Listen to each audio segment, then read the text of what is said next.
All right. Hi, Chris. So here we are back at the ranch, IST 301. It's July 18th already.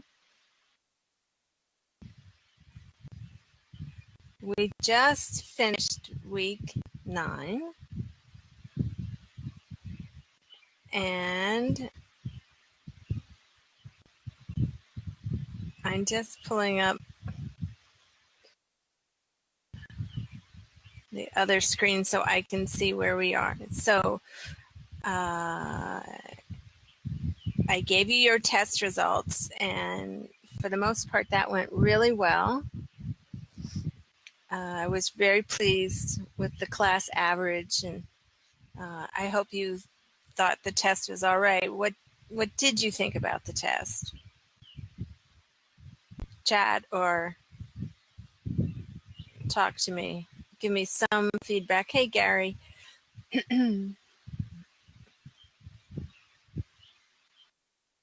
Now, come on. Oh, you thought it was fair? Marissa, did you have enough time?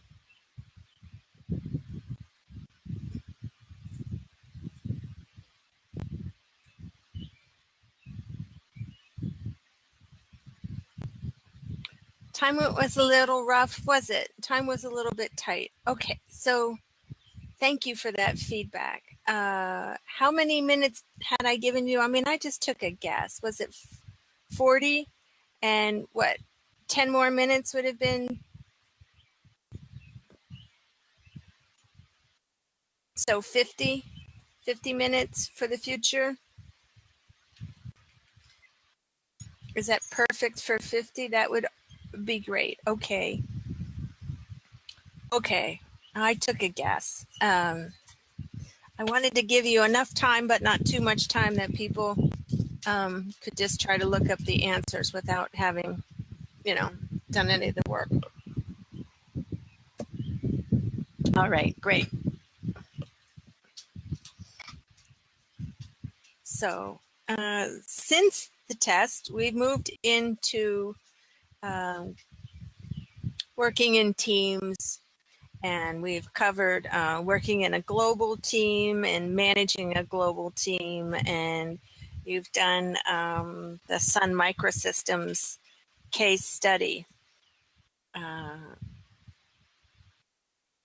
so if it's all right with you, I will just run through some highlights to make sure we're all on the same page.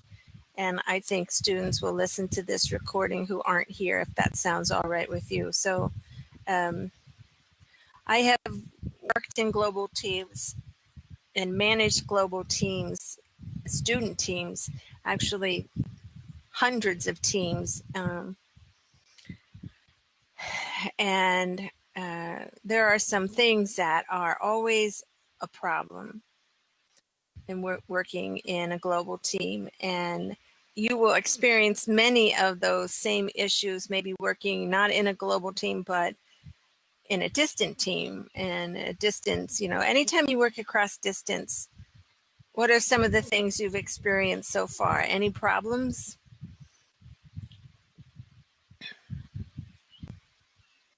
Come on. Okay. Any problems working in across distance? What's a typical problem? Time. What about time? Time zones. Different time zones. Different time zones.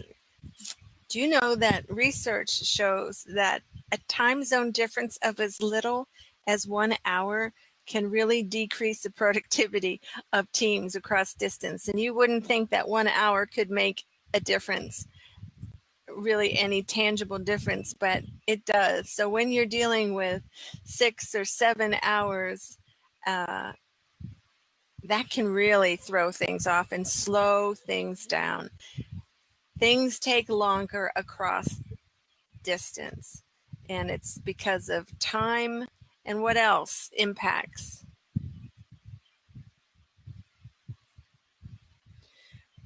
So Lauren writes, I'll be on a meeting in the morning and somebody across the world will have to be on very late at night.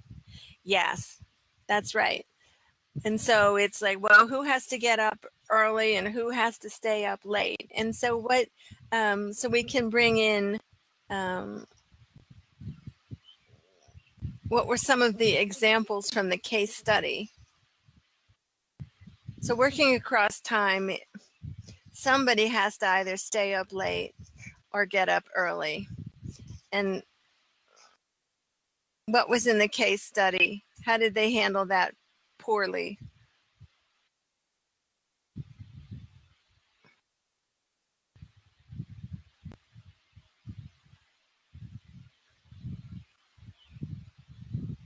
Come on.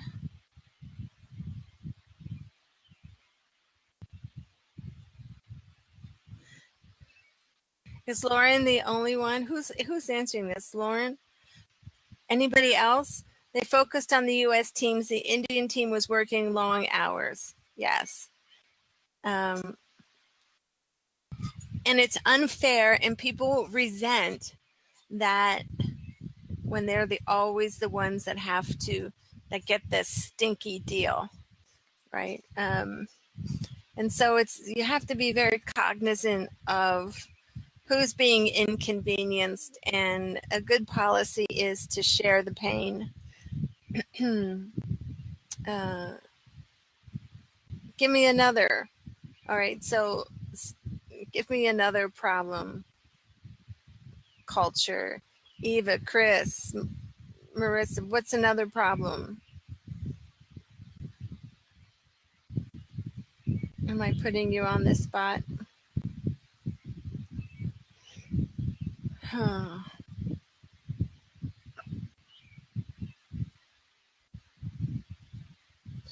Right. So in the case study, they didn't have a solid idea of who was responsible for what, who to contact when things got tricky. The team didn't work well with one another. So do you think that's unusual? It's not. These issues that are brought up in the case study are very typical. And when you're working across distance, you don't have that face-to-face. Well, you can have video,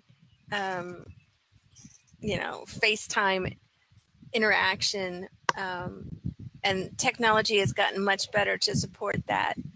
But still, a lot of teams will rely primarily on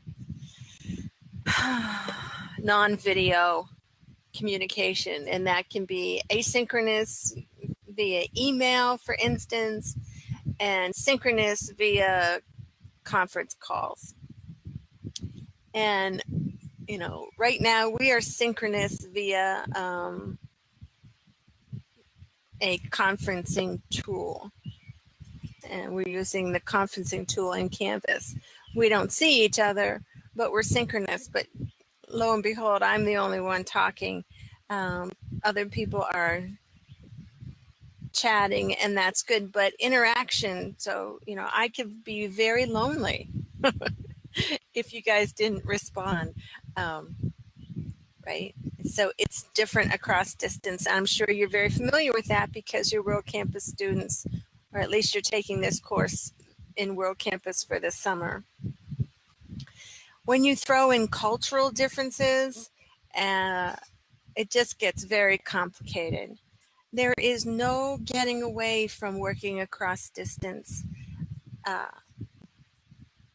in companies, and probably you've all experienced working across distance in some form or another, either at your day job or in school.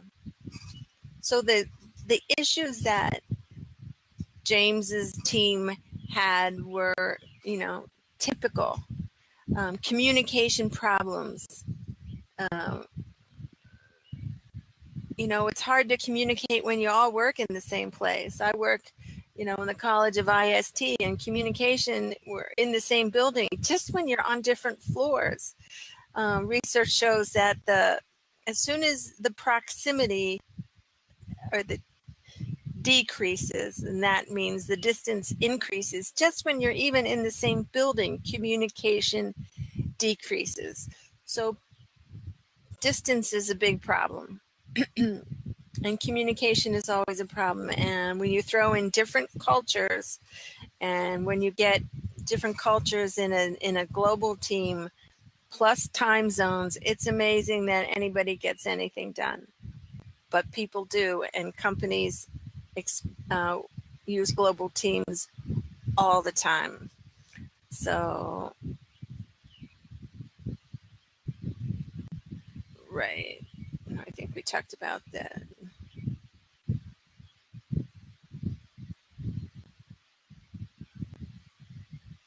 Social distance, structure, process, language, identity.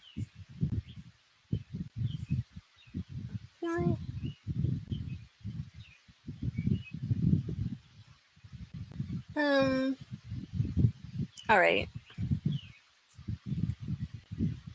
Any questions on that reading, or Sun? Let's pull up Sun.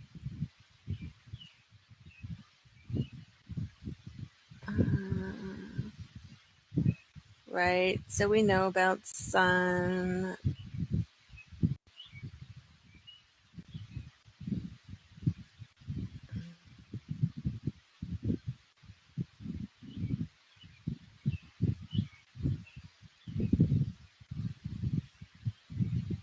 Right. So the French were unhappy. Why were the French unhappy? The French were unhappy because they didn't make the same salary that the Americans made.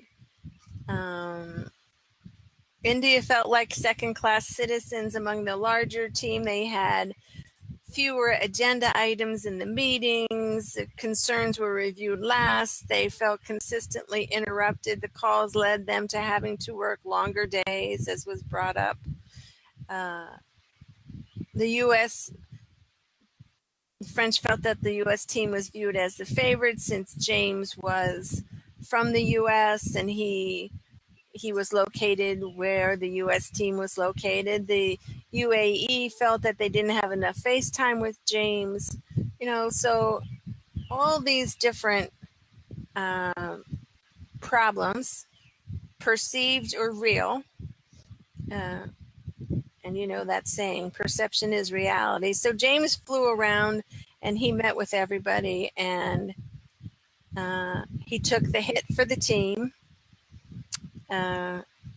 He said everything was his fault, and after he met with everybody, they instituted new policies, and as many grievances were addressed as possible.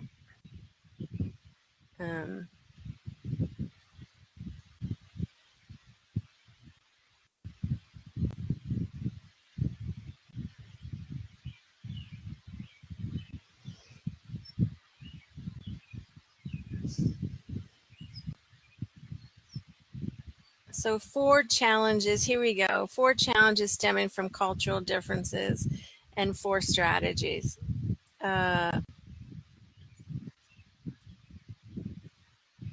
We have direct versus indirect communication, trouble with accents and fluency. I teach a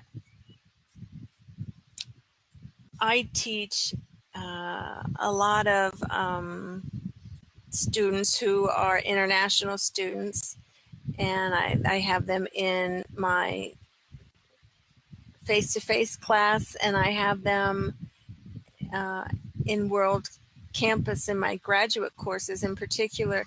And it's hard to understand accents, and it's hard sometimes to understand accents, and it's when you don't understand someone and you ask them to repeat it and they repeat it and you still don't understand it, what do you usually do? I'll tell you what I usually do is I let it go and give up. I let it go, and it can cause really bad feelings. So it's no small thing dealing with accents and fluency, and in global teams, if if English isn't your first language and you are expected to work with people whose English is their first language and you're dealing with in English and you have to write, and writing in the English language is just so challenging. It makes people hesitant. It makes people hesitant, and if ever you're dealing with somebody whose language English isn't their first language, or you're in a situation, you just need to go out of your way sometimes to increase people's comfort level. Right. Hierarchy and authority, conflicting norms for decision making. So those are the 4 biggies. Eastern cultures versus Western cultures. We know that. Trouble with accents. It can lead to misunderstandings. For sure, misunderstandings. Differing attitudes towards hierarchy. In our culture in the United States, we're used to rather flat structures, so we speak to people that are above us or higher up in the organization, and we can have very frank and candid conversations, and it's not like that in hierarchical cultures. That would be considered a definite no. Norms for decision making, again, some people are quicker, cannot impose the American way. Some cultures are quicker than others to come to a conclusion. So the strategies, adaptation, change the structure, managerial intervention, and disband the team.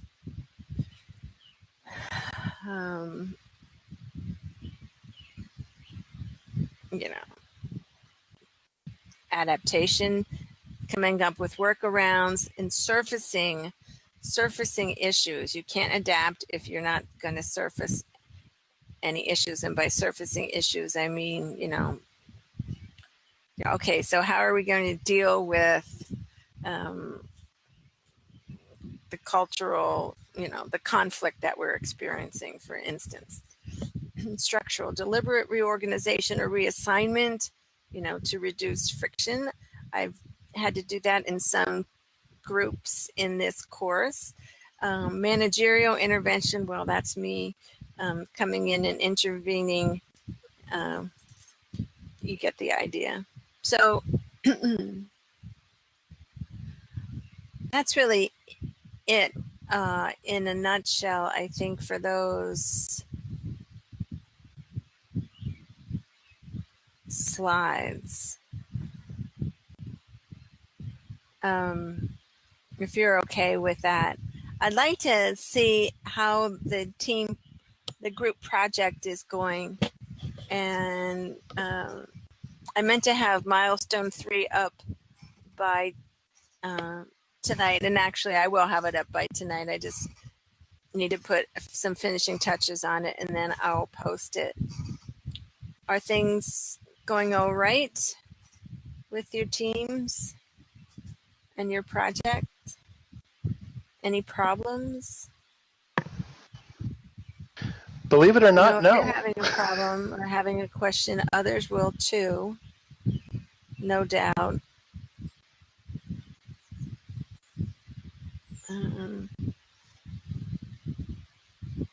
This week, there's a peer evaluation that's due, and I will set that up. And that peer evaluation, oh, that's great to hear. Great. There's 1 or 2 teams that there's always somebody that doesn't do their work.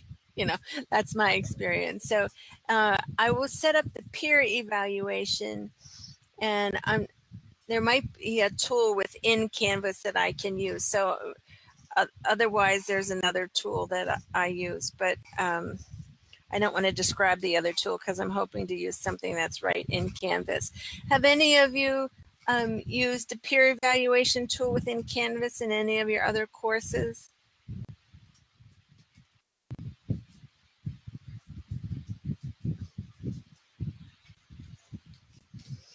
Okay, I think they were piloting something, so I will find out, and I will send out an email to everyone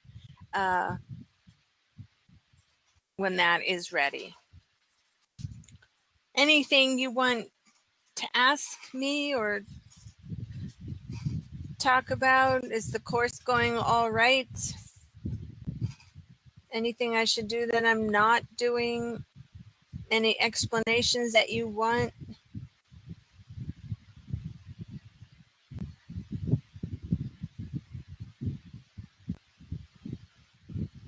I guess not. I guess not. Well, this was good to check in with you. I know it's only 7:55, but we haven't had that much material since week 7 was the test, and weeks 8 and 9 are the global teams, and that's really pretty straightforward, I think. So if there's nothing else, will the following test be timed? Yes, it will. And I think it's fairer. I think it's fairer to the people that have studied, that the test will be timed. And so I will think what I think will be good, and then I'll add 10 minutes to it.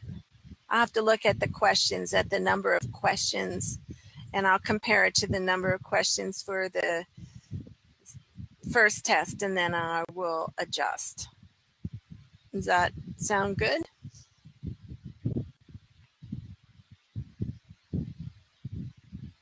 All right, super. I should probably do that sooner than later so I don't forget. All right, guys and gals, thanks for showing up, and if you have any issues, don't hesitate to contact me. And